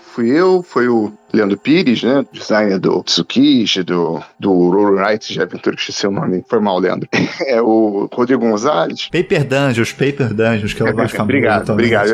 Você quer Paper Dungeons ou eu tô fazendo confusão? Ótimo, perfeito. Rodrigo Gonzalez, que tá sumidão, né, mais jogador de Call of Cthulhu hoje em dia, e tinha mais um, não sei se era o Warner, designer do Space Cantina, eu acho que era ele. E foi, assim, um jogo surreal, que, assim, o pessoal em geral não se interessou, né, a jogar, interessante. Eu já inseri bastante, várias vezes esse jogo, muitas vezes. E, assim, geralmente, assim, eu diria que tem um turnover alto, assim, geralmente as pessoas falam, olha, muito interessante, mas não é pra mim. Isso é dos 15% das pessoas que se interessaram, o João foi um deles, né, se interessaram muito, gostaram muito. E eu quase desisti, acredite ou não, assim, depois de ver a partida, pô, será que eu vou querer continuar insistindo nesse jogo? Porque foi até legal, eu consegui isso na primeira edição, no finalzinho do jogo, fazer uma fábrica em Célado, lá em Saturno, assim, caramba, cheguei lá, foi muito bacana. Mas o Gonzalez me falou, não, vai lá, insiste, você gostou. E, assim, eu devo isso a ele até hoje, porque na época eu não ia imaginar que chegou a esse ponto, porque a partir daí, eu comecei a estudar mais o mapa, fiz um arquivo, muito tempo atrás, de custo de movimentação de vela solar no BGG, até onde você vai, que eu tentando entender as minúcias, né, ainda muito no início do High Frontier. Aí resolvi fazer uma expansão fan-made, que chama do Hidden Agendas, né, que é, você não usa objetivos secretos, você tinha umas cartas no jogo que eu imprimi, que assim, você tem esse objetivo se o jogo todo só usar propulsor sedimentar, só que tem aquele baldinho de areia, né, que tinha nas antigas edições. E a partir daí veio o Colonization, eu pensei, puxa, eu gosto muito desse jogo, mas é difícil ter alguém pra jogar. E se eu criar um modo solo? Aí resolvi criar um modo solo, que na época nem era chamado CEO. CEO foi o nome, foi dado por outros jogadores, ficou meio como moda, que era Meet Expectations or Bust, né? Você compra os seus objetivos ou você está acabado, né? Resolvi fazer, se você falou desse texto, dos textos que eu queria na Ludopédia, na época do Colonization, isso me deu muito orgulho, que eu tinha feito uma análise de todas as cartas, a maior parte das cartas da edição anterior. O Phil gostou, ele me citou no manual do Colonization. Se quiser ver as análises do Vitor, estão ótimas, tudo colocou no manual, fiquei muito feliz. Bacana. Aí depois disso veio a terceira edição, mas eu não cheguei a participar, assim, dei alguns pitacos, na quarta apontei algumas questões, mas depois de criar o solo, eu fiquei jogando direto, né? Eu fiquei cada vez mais interessado em investigar, fazer novas conquistas. Até hoje, de vez em quando, encontro alguma coisa nova, alguma estratégia interessante que o jogo permite. Esse aspecto de sandbox, de mundo aberto, é muito bacana, é muito interessante. Só que só consegue isso jogando muito. Quem tiver interesse em realmente investir em High Frontier, você não desista. Assim, vai se frustrar, vai acontecer, mas você vai ganhar experiência, vai ficar melhor. Assim, insiste. Vai ficar uma dica aí pra quem que tá começando, né? Mas é interessante essa experiência. Eu tive uma experiência que tem uma interface aí com a do Vitor, mas eu comecei a conhecer jogo de tabuleiro porque a minha irmã foi morar na Austrália em 2010 e em 2012 eles traziam Catan pra jogar. Eu achei, pô, que legal o jogo de pessoas, né? Mas não era do hobby. E quando eu fui fazer meu mestrado em 2012, uma universidade aqui em São Paulo bastante conhecida, eu vi alguns alunos de física jogando um jogo, um mapa, que era justamente High Frontier. E aí eu me interessei, fui conhecer e tal, participei e conheci o jogo, mas eu não tinha ainda o jogo. E aí ia sair a terceira edição, um dos caras lá ia comprar e ele falou, eu te vendo a segunda, né, edição que era que a gente jogava. Então eu peguei e comprei. E qual que é a similaridade com o Vitor? Não tinha com quem jogar. E eu também tentava jogar um modo solo que eu fazia sozinho, mas não tem nenhum brilhantismo igual tinha do Vitor. Então eu ficava, por exemplo, eu rolava dados para simular o bid dos outros jogadores para aquela patente. Então, se rolar o dado sair 1, é o patente de propulsor. Aí rola o segundo dado, é quantos de dinheiro o cara paga por aquela patente. Aí eu jogava assim. Um jogo que poucas vezes vi um grupo para jogar, né? Porque não tinha mesmo, né? Eu trabalhava, já não estudava, porque o pessoal fazia a faculdade e eu tava fazendo o mestrado já, né? Então, perdeu esse contato. Mas eu ficava fazendo isso. Pô, e aí você vai conhecendo as cartas, né? Eu lembro quando eu joguei com o João, o pessoal, eu virava a carta, eu sabia o que era a carta, né? Pô, essa eu falava pelo nome, o que é a carta. Eu falava, pô, alguém sabe o que tá fazendo. Enfim, teve essa experiência e depois, mais pra frente, quando eu comecei a entrar no hobby mesmo, ou seja, eu não tinha entrado no hobby quando eu jogava High Frontier. Eu só comecei a jogar jogo de tabuleiro mais frequentemente depois de 2014 aí, que eu já jogava High Frontier, que eu fui me interessar por outras coisas. Então, pô, você começou pela High Frontier? Sim, né? Comecei realmente entrar nesse hobby por causa do High Frontier. E até hoje, eu costumo dizer, do meu jogo favorito top 10, de 1 a 10 é High Frontier, aí vem o 11 lá, que é outro jogo, dos próximos, né? Mas é uma brincadeira. Legal, pessoal, obrigado por compartilhar a experiência. Acho que a gente falou bastante aí, principalmente do grande suco do jogo é o modo 0, 1 e 2, né? Base 0, 1 e 2, que é até a colonização, mas a gente sabe que lançaram depois novos módulos. Eu só queria passar rapidamente em caráter informativo e depois perguntar para vocês se vocês tiveram alguma experiência sobre os outros módulos. Porque em 2021 saiu o módulo 3, que é um módulo de conflito, então envolve conflitos aí fora da Terra, né? E depois em 2023 o módulo 4, que é o Êxodos, que aí já introduz alguns contratos, sabe aquela questão de jogo meio euro, de cumprir o contrato, você vai monetizar depois, você pode acho que até monetizar em cima de isótopos, etc, né? E tem a questão no módulo 4 também de colonos que eles nascem fora da Terra, porque o módulo 2 tem uma fila de colonos que vão da Terra ou até robôs que são produzidos, mas as pessoas elas vão da Terra para colonizar fora. No módulo 4 você tem a fila de colonos que são nascidos fora da Terra também. E também tem as melhorias cibernéticas, que é os augmentation, né? É difícil traduzir augmentation, né? Acho que até em inglês é uma palavra meio estranha. São melhorias que as pessoas podem implantar, né? Tipo chips, para ter novas habilidades. E isso faz uma ponte com o jogo, que o jogo aí de 2024, Interstellar, não é o jogo High Frontier, mas é que é o sucessor, onde você tá nessa nave chamada Êxodos, fora já do sistema solar, e você tem várias, não são raças, né? Mas que são justamente a herança desses colonos com seus chips de melhoria cibernética, e você tem que conduzir a nave. Então faz uma ponte com outros jogos. O High Frontier ele tem uma... Na verdade a Sierra Madre ela tem essa pretensão de linkar os jogos, né? O Phil falou, bom, a humanidade começa lá no BIOS Genesis, Bios Megafauna, aí depois chega no High Frontier, onde é a colonização do espaço, aí depois é sair do sistema solar com Interstellar. Então existe uma proposta de jogar todos os jogos emendados, né? Que não sei se faz tanto sentido, mas é uma proposta, né? Então o Interstellar entra nesse contexto pós-módulo 4. Porém, não contente também do Exit 4 tem o módulo 5, que é um módulo econômico, que entra no mercado de ações em relação às companhias especiais. Você compra ações, tem um mercado, você traz um caráter econômico para esse jogo, né? Então, só para caráter informativo, que tem mais módulos, pode acrescentar mais coisa, como se fosse pouco já o que já tem, né? Mas você pode acrescentar mais. Queria saber aí, João, você tem experiência com algum desses outros módulos? Chegou a jogar? Possui? Teve alguma coisa para contar para nós? Cara, sim. Primeiramente, além dos módulos, só para adicionar pra gente não esquecer de nada, tem seria um kit de ferramentas, ele está como tools, inclusive. Sim, tem os toolkits. Eu comprei o 1, que eu acho muito útil, os futuros, eles sempre vêm escrito muito pequeno na carta, né? Você tem as cartas do futuro, né? Que você coloca, quando você desbloqueia, né, um futuro, você pega aquela carta te indica que tá escrito melhor ali no kit de ferramentas Zoom. Esse aí eu tenho, é muito bom isso daí. Além de alguns chips, assim, então, realmente, bem lembrado, João, obrigado. Isso, cara. O que eu ia mencionar, na verdade, do kit 1, foi a minha última experiência de jogo, que foi há 2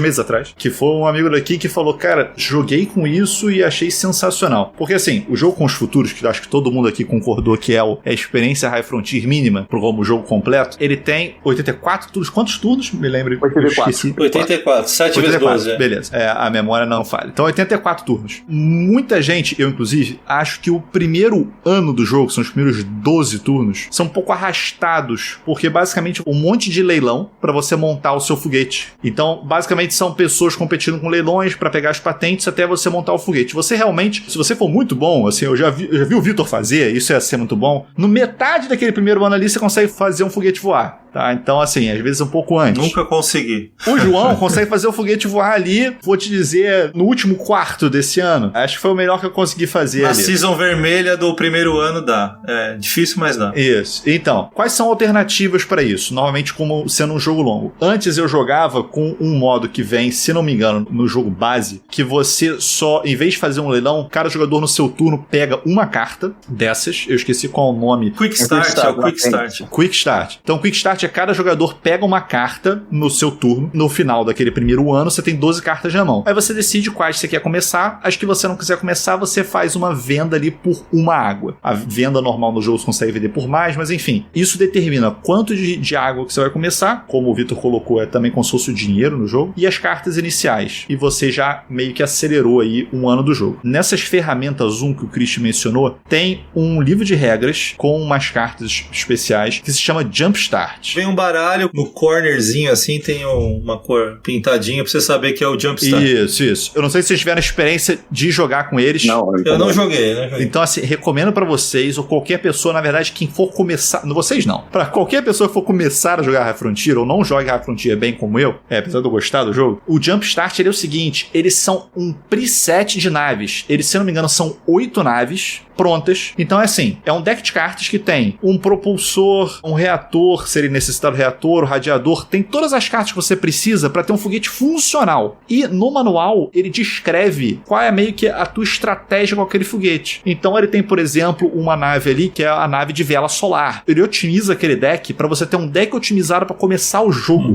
Inclusive tem decks mais avançados que ele fala, cara, isso aqui é um deck avançado. Você precisa ter algumas partidas, às vezes um propulsor de terra, por exemplo, que não é tão streamline. Então, eu achei esse Jumpstart extremamente interessante, principalmente para quem tá começando o jogo, que mesmo aquele Quick Start que eu acabei de mencionar, de sair pegando as cartas, se você não tem direção, você não vai pra lugar nenhum. Esse Jumpstart eu achei absolutamente sensacional e ele te dá uma dica estratégica o que fazer com essa primeira nave. Em relação aos modos de conflito, Êxodo, você chegou a jogar, conseguiu? Conflito. Eu comprei, mas eu nunca tive a coragem de jogar. Eu vou esperar vocês falarem aí a respeito. Toda vez que eu vou botar a Frontier na mesa, eu falo, pô, vou jogar com conflito. Mas eu nunca tenho coragem. Mas aí é a questão do meu gosto de jogos de tabuleiro em geral. A respeito do módulo 5, eu não tenho ainda... O módulo 5 lançou já? Já tá com venda disponível? Acho que ainda não. Acho que tá para ser lançado. lançado. Acho que ainda não, né? Tá atrasado.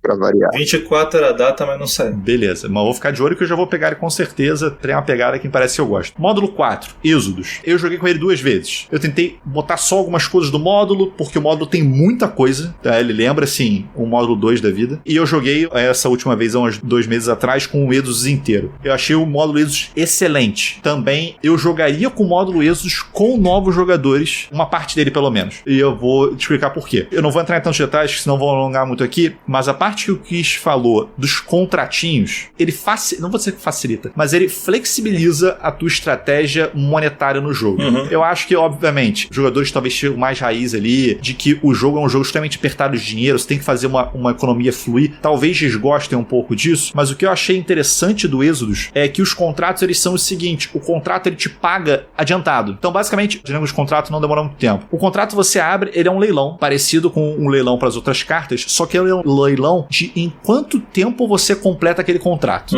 E vamos dizer que eu abro o leilão, eu falo ao Kish, eu completo esse contrato em 10 turnos. Aí o Kish vai, não, eu completo em 8. Então ele pode, por exemplo, vai e ganha o leilão. Aí o que acontece? Você recebe o pagamento pelo contrato adiantado. E os contratos, às vezes, te pagam 14 águas. É, bastante. 10 águas, que é muita coisa no começo do jogo. Pra quem conhece o jogo, isso é muita coisa. Então o contrato te dá aquele a mais que você precisa pra acelerar a tua estratégia no começo do jogo. Só que eles não são tão impactantes em relação a pontos de vitória pra você continuar fazendo contrato pro meio e fim de jogo. Isso que eu achei melhor do modo Êxodos. As outras questões são interessantes também, mas pra mim que é a parte mais interessante é isso. Ele te dá uma estratégia de começo de jogo interessante, mas que também não é tão forte que te mantenha pro fim do jogo. A primeira vez que eu joguei, eu tentei, vou fazer só contrato até o fim do jogo, não vou fazer futuro, vamos ver se vai pagar. E não vale a pena, porque a pontuação não é tão forte. Então não tira a importância do resto, né? Ele não tira. Isso que eu achei mais genial. Legal. É só aquilo que te dá um fôlego no começo, ou aconteceu alguma coisa catastrófica. Você acabou de perder tudo, você precisa de um monte de água pra boostar as suas coisas de novo. Pega um contrato que você acha que dá pra fazer, você ganha ali uma água suficiente pra você boostar e andar com o teu foguete de novo, em vez de perder um ano inteiro tentando arrumar água. Bacana. E você, Vitor? Teve experiência aí? Primeiro comenta do Jumpstart aí, o que você acha do Quickstart também, que acho que é importante ter uma opinião sobre isso, que é algo bem debatido, que tem pessoas que gostam muito, outros não. E também fala a experiência com os modos, caso tenha, né? Bom, deixa eu falar. Tem nisso embutido, vai ter uma história triste, mas tudo bem, já chego a essa questão. Eu, assim, particularmente, eu prefiro, não sei se é porque meu lado masoquista, eu não gosto do Jumpstart, eu gosto justamente de valorizar a economia, não quero perder 12 turnos, vou começar com carta, mas não quero perder um ciclo solar inteiro só para ter essa mão de cartas, não, prefiro ir no modo inicial, aquelas 9 aquas, fazendo leilão. Eu nunca me interessei por isso, eu nunca me interessei muito em fazer esse Quick Start, porque eu ia sentir muita falta desses 12 turnos. Mesmo sendo 12 turnos tediosos, eu ficava meio lindrado de pegar essa carta, perder 12 turnos, mas vou ter menos aqua, porque só vende por uma aqua. Então eu nunca entrei por questão de gosto pessoal. Tem gente que prefere Jumpstart, tá tudo bem. Isso é questão de gosto pessoal, não vou criticar, tá? E também, competitivamente, assim, tinha a questão de a pessoa escolher uma carta, mas se a pessoa não conhecer muito bem o valor das cartas, pode até ser prejudicial, né? Está bancando numa configuração que ela não se tocou que pode ser ruim. Está abrindo mão de uma carta mais valiosa e desses 12 turnos iniciais poderiam ser mais bem aproveitados, né? Mas, de novo, particularidade minha. Em relação ao módulo 3, 4 e 5 e o Interestelar eu cheguei a ter a versão anterior, que foi lançado mais ou menos na época da terceira edição, o Colonization, não me lembro. Cheguei a ter, mas eu não gostei, porque a ideia era interessante, mas eu me sentia no jogo. Tinha muita sorte, muito luck fast pelos eventos. E tudo bem, tem toda a dinâmica da incerteza, das tragédias que poderiam acontecer numa viagem interestelar. Mas era um jogo estritamente solo, o primeiro Interestelar. Só que eu me sentia basicamente fazendo um gerenciamento de riscos a viagem toda, sem muito mais que isso. Tem um risco de Alzheimer, tem um risco de câncer, tem essa tripulação que vai falecer agora, mas tem que preocupar com isso, essa poeira Tem que ficar negociando o tempo inteiro com o resto da tripulação. E era só solo, né? O Interestelar inicial era só solo, não tinha a conversa com os outros jogadores. E aí leva a história triste. O que houve na história triste? Quando foi anunciado o novo Interestelar, tinha um bundle, né? Um pacote que você podia pedir pela... Eu não lembro se foi pela GameFound, era um Kickstarter, se era pela Ion Games, que tava um preço bom, que eu me interessei. Ótimo, perfeito, não tô com pressa, vai demorar mesmo, vamos lá. Pois é, o que aconteceu? Pedi, demorou, atrasou muito lá fora o lançamento do Êxodo, do Interestelar, até pediram desculpas. Aí eu descobri que em outubro, acho que 2023, tinha sido lançado. E nada, né? Bom, vou esperar até janeiro, dar um tempo e tudo, porque havia Natal de novo, não tava com pressa, para não ser aquele brasileiro chato, né? Que tocar mais, porque eu sei que às vezes, como tá um país mais afastado, podia demorar.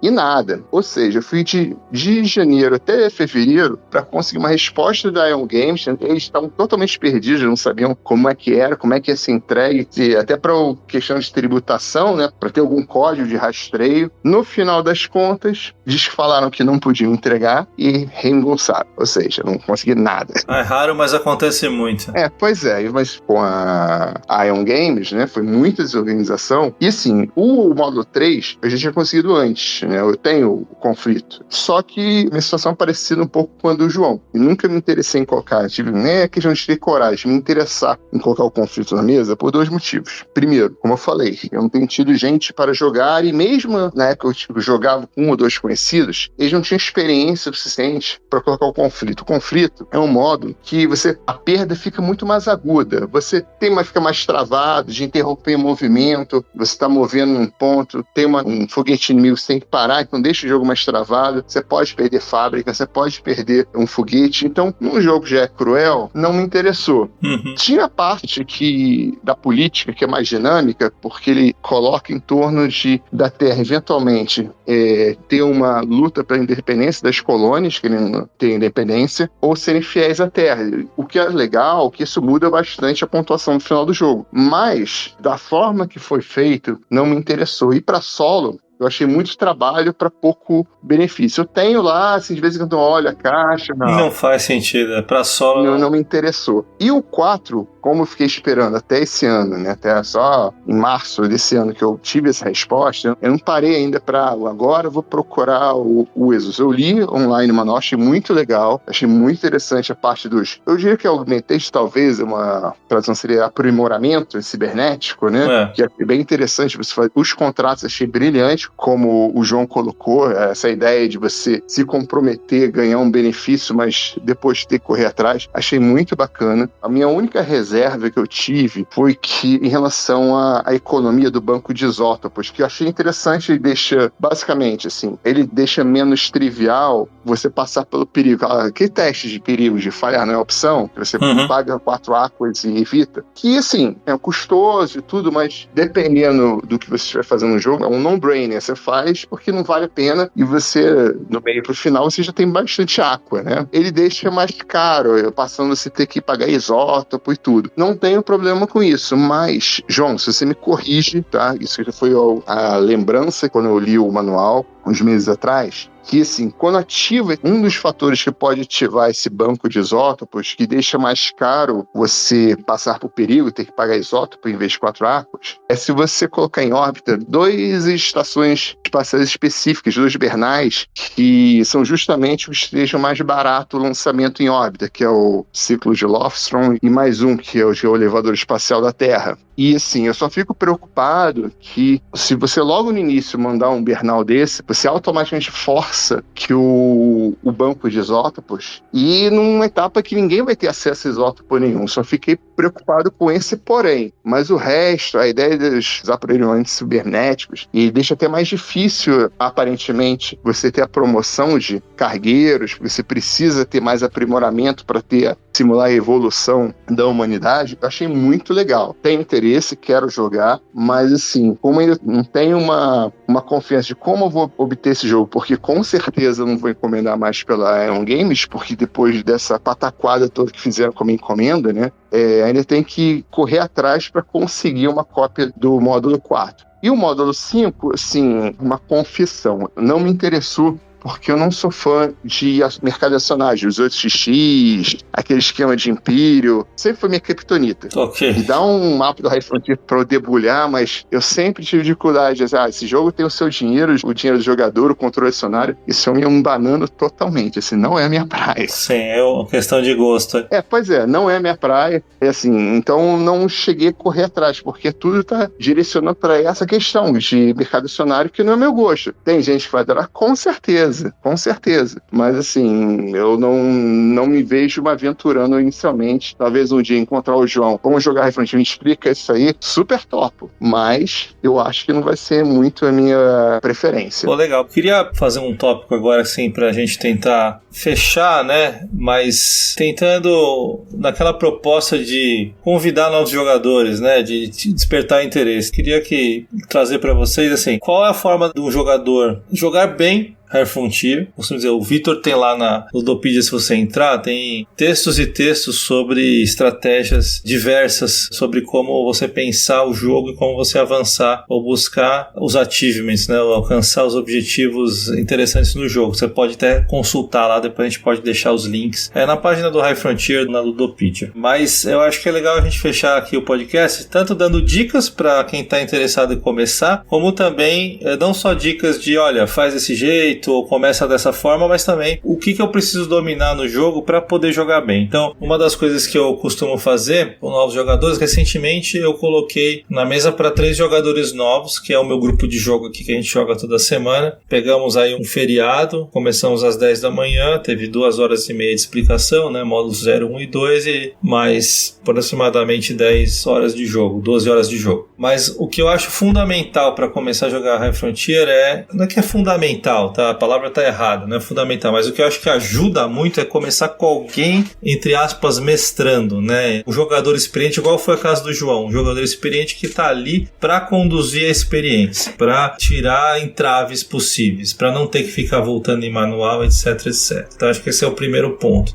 Por que eu não joguei o módulo 3 e 4 que eu já tenho? Porque eu concordo plenamente, o módulo 3 não faz sentido jogar sozinho, o módulo 4, ao meu ver, também não, é o mais interessante deles, mas você precisa primeiro ter um grupo que jogue o 0, 1 e 2 fluente, né? Então eu tô com esse grupo agora, então que funcionou muito bem. Primeiro, tirando os entraves, o jogador com mais experiência ele acaba ajudando no sentido de regras e fluxo. Eu entendo que as negociações elas podem tirar às vezes o choque de realidade que o jogo tem que dar para o jogador aprender, né? Mas eu acabo, quando estou jogando com um grupo novo, deixando negociações no sentido de ajudar todo mundo, não ajudar um ou outro, mas assim, olha, aconteceu uma catástrofe aqui, posso construir na sua fábrica, algumas coisas assim. Eu gosto, eu sei que nem todo mundo gosta, mas eu gosto da negociação positiva do grupo, mas depende da mesa também. E a dica, a estratégia que eu iria dar, acho que mais ou menos eu vou deixar para o Vitor, porque é a mesma que eu acredito que ele vai trazer aqui, que é conhecer bem as cartas, conhecer bem os módulos, conhecer bem os futuros, para você poder fazer sua estratégia, você construir sua fábrica no espectro que te interessa, sabendo que o que tem por vir a partir do momento que você tem a fábrica naquele espectro, saber que cartas, é muito comum você construir, fazer uma fábrica num lugar e depois nenhuma carta que te interessa ela é construível naquela fábrica, então não adianta nada. Então eu acho que vai muito por aí a parte estratégica, e você conhecer, estudar as possibilidades, não só de construir uma fábrica, parabéns, mas o que você quer com aquilo? Qual o objetivo de construir uma fábrica ali? Eu quero colocar uma colônia ali, isso casa com o meu Bernal, casa com a minha estratégia que eu tenho para buscar algum futuro. É melhor ter um cargueiro, então tem que ter uma estratégia de começo a fim para o jogo. Mas para quem está começando, eu acho, busque alguém que conheça, que goste para explicar, que tenha paciência, que tenha a disponibilidade, como é o João, que eu sei, o Vitor, que fazem isso muito bem. Eu queria que vocês também, João, deixem aí uma dica para o pessoal que quer começar, que se interessou, que gostou aqui do nosso papo, quer estar entendendo mais, em como começar a jogar e como jogar melhor também. Cara, você tirou as palavras da minha boca no sentido de jogue com alguém que conheça o jogo. Não um jogo que eu recomendaria a pessoa,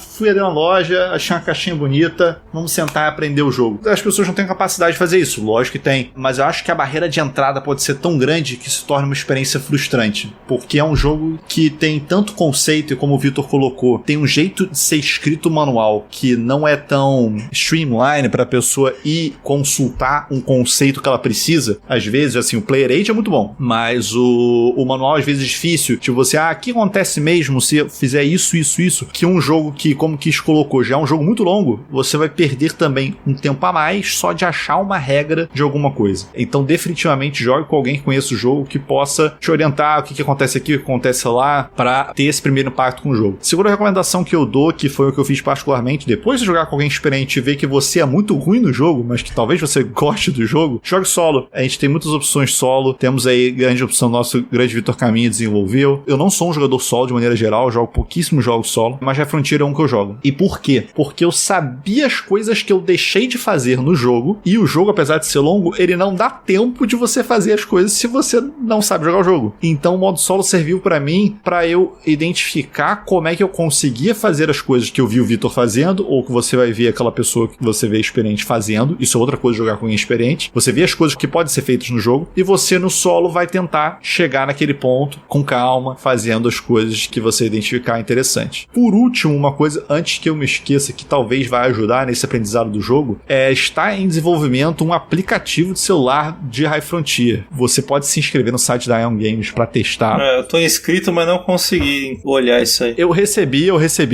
o alpha há muito tempo atrás. Tá muito inicial, assim, mas provavelmente vai ser uma coisa interessante para aprender o jogo, apesar de que eu acho que a experiência no jogo físico nunca é igual, mas acredito que isso talvez seja uma coisa para as pessoas aprenderem, então fica aí de olho. Mas ignora tudo que eu falei, porque os melhores comentários vão vir do Vitor agora, que vai te falar como é que você aprende High Frontier. Boa, vamos lá, Vitor. Bom, longe disso, obrigado pelos elogios efusivos, mas longe de me outorgar essa questão. Em relação a dicas para começar, bom, resumidamente, a primeira coisa, quando eu ensino, eu ultimamente não tenho mais ensinado, né? Eu ensinei bastante o High Frontier. O que eu faço? Hoje, atualmente, pra mim, eu só ensino um X1. A High Frontier, pra mim, é um jogo pra 3, assim. Ele brilha com 3. Com 2, ok, legal, bacana. Com 3 é bom. Só que o meu objetivo principal pra ensinar High Frontier é, o jogo já tem como o João colocou, uma barreira de aprendizado absurda. É extremamente fácil você ficar frustrante, extremamente fácil você se frustrar, você não entender o jogo e tudo, e nunca mais querer jogar. O meu objetivo é, eu quero que a pessoa goste de High Frontier, eu quero que tenha mais jogadores de High Frontier, e eu vou tentar deixar a experiência menos problemática possível. Então, quando eu ensino, eu fico de olho em cima do jogo, que o jogo tá fazendo, o jogador tá fazendo o tempo todo. Ele vai mover, olha só,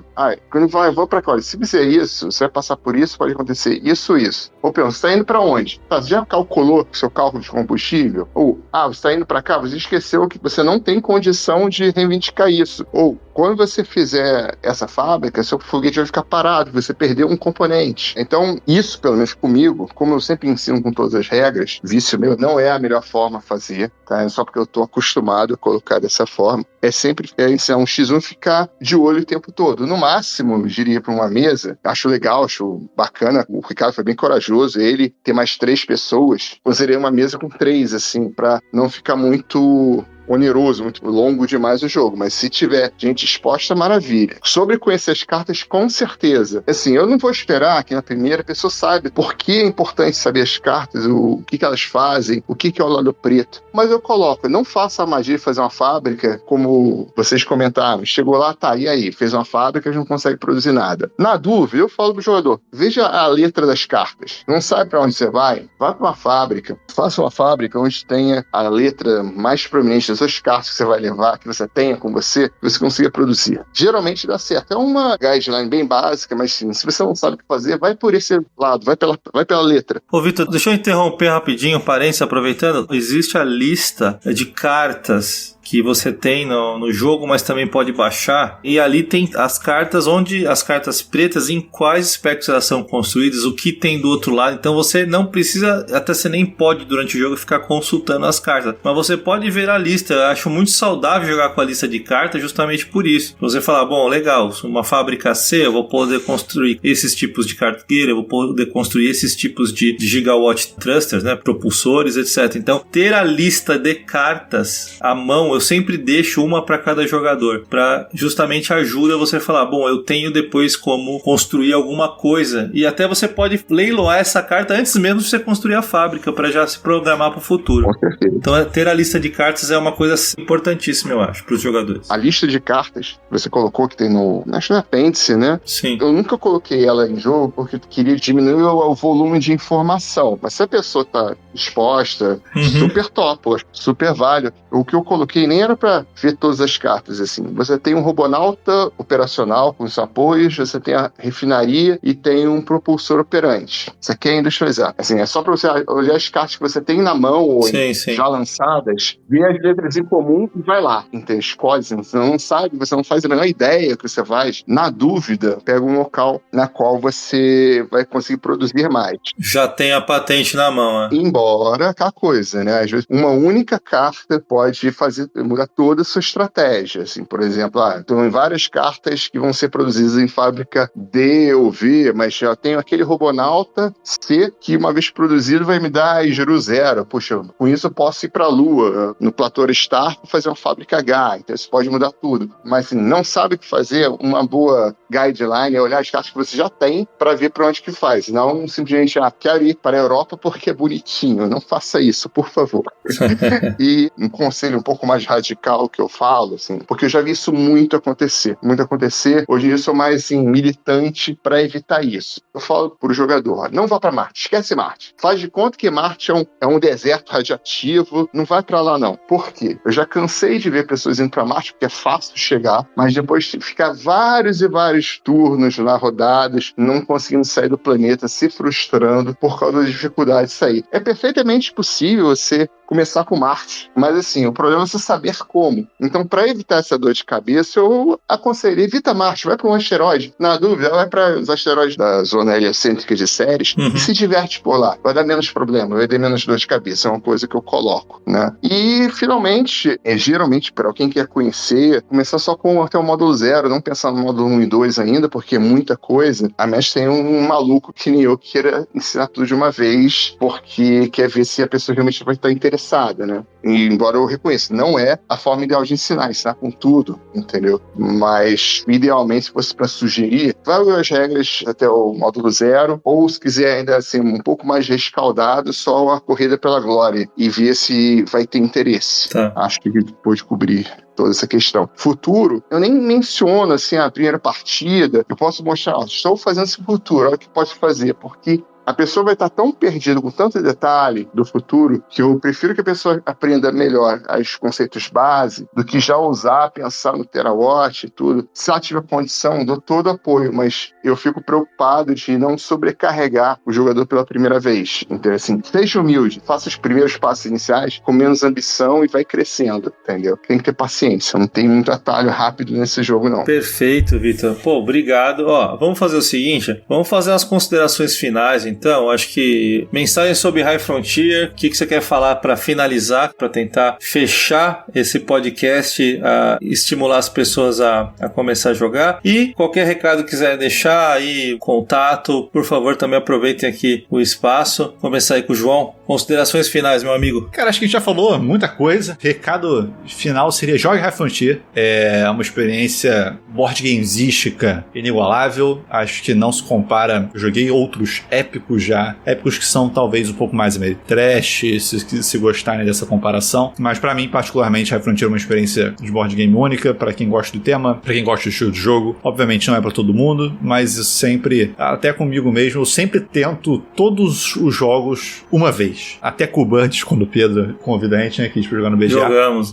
Eu tento uma vez. Grande maioria deles eu não vou tentar uma segunda, mas High Frontier é uma coisa que te interessa. E se você gosta de jogos longos, jogos mais pesados, tente High Frontier, novamente, com essas recomendações aí que a gente deu. A chance de dar certo e você querer uma segunda é maior. E acho que o Vitor deu um grande conselho aí, seja humilde. A questão do aprendizado, não queira abraçar tudo de uma vez, quebra em blocos pequenos, que é sucesso. Vitor, considerações finais. Bom, depois das palavras de de vocês, eu não tenho muito o que acrescentar. Acho que praticamente nada, assim. Se você gosta, especialmente, acho que além da parte de jogo, você não pode pensar em High Frontier, assim. Se você quer gostar do High Frontier, você acha que vale a pena investir. Não só como, é um jogo pra ganhar pontos de vitória. Não vai por aí. Não vai por aí. Eu sou bem conhecido por ser aquele euro chato, não gosto muito de tema, a mecânica acima de tudo, mas nesse jogo não dá pra só pensar nisso. Eu achei muito legal um texto que o Israel fez lá na Ludopédia sobre o High Frontier. Isso é um jogo muito de nicho, realmente é nicho mesmo. Se você quiser explorar tudo no High Frontier, precisa de um público específico para isso, né? Mas assim, como eu achei muito válido o João colocar, olha, tenta uma vez.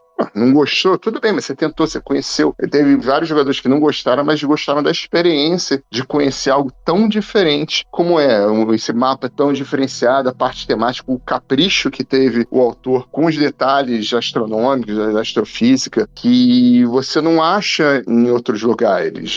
Não conheço um jogo que tenha dado uma experiência tão épica, tão imersiva quanto o High Frontier, né? Uma vez eu perguntei esse aspecto de nicho, no BGG, pro Phil e pro Matthew, né, o filho do Phil, como é que tinha sido o sucesso do High Frontier na época da primeira edição. Aí o Phil respondeu, acho que o termo, não sei se esse termo existe em português, é bimodal, que ou tinha muita nota altíssima ou muita nota muito baixa, não tinha meio termo, porque justamente ou a pessoa era repelida, não é pra mim não gostei, não é, ou melhor coisa do mundo. Então, acho que aceitar que é um jogo polarizado, que não é fácil, você tem que correr atrás e que não é uma experiência fácil, você tem que ter paciência e humildade, acho que ajuda muito, mas vale a pena conhecer, mesmo assim, eu só vou jogar uma vez, mas assim, eu não me lembro de alguém que falou, olha, perdi algumas horas da minha vida pra conhecer isso. Eu acho que nesse nível não tem, acho que vale a pena conhecer, e é aquela coisa, pode ser o seu jogo, o seu top 1, que nem foi o seu, o Ricardo, que nem tornou o meu, né, de um jogo que,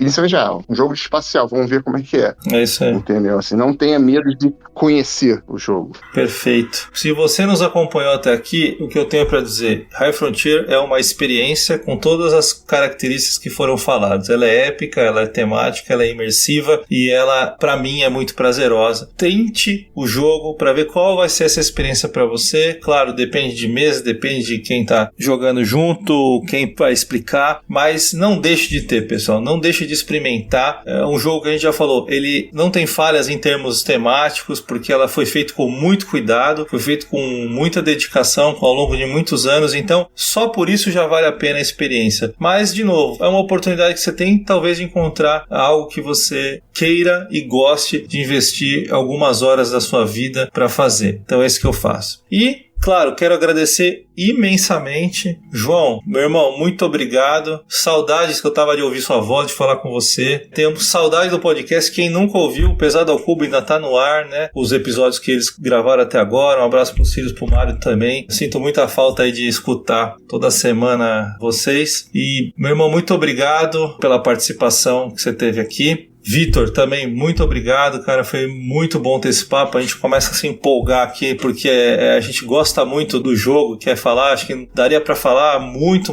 mais tempo. Agradeço não só pela participação no podcast, mas pelo todo o tempo que você dedicou a esse jogo e que com certeza ajudou a construir o jogo que a gente gosta tanto hoje e que a gente tem o prazer de jogar, e eu tenho certeza que você agregou muito a isso, não só aqui no Brasil, mas como o jogo como um todo, participando, se interessando, disseminando, ensinando, revisando regra, etc. Então, muito obrigado pela participação e pelo carinho que você teve com o jogo nesses anos todos, pessoal. Valeu, Kish, foi um prazer estar aqui, cara. Só tenho a agradecer, espero que não tenha alugado tempo demais falando dos meus ramblings de High Frontier desses anos todos. Imagina, foi um prazer para nós ouvir. Eu agradeço a você, Ricardo, pela paciência, pela disponibilidade em oferecer esse espaço no podcast. Fico muito feliz de falar sobre o jogo que eu mais amo na minha vida. Fico muito feliz de falar de novo com o João, que não falo com ele há anos. Então, o grande João, que fico feliz de ter tido alguma parcela de, aspas, culpa, né, em você gostar tanto do High Frontier. E também eu queria agradecer ao Toledo, que foi ele que intermediou para falar com você sobre o Arqueojogos, né? Sim. E também agradecer ao Zabu, né, que vai fazer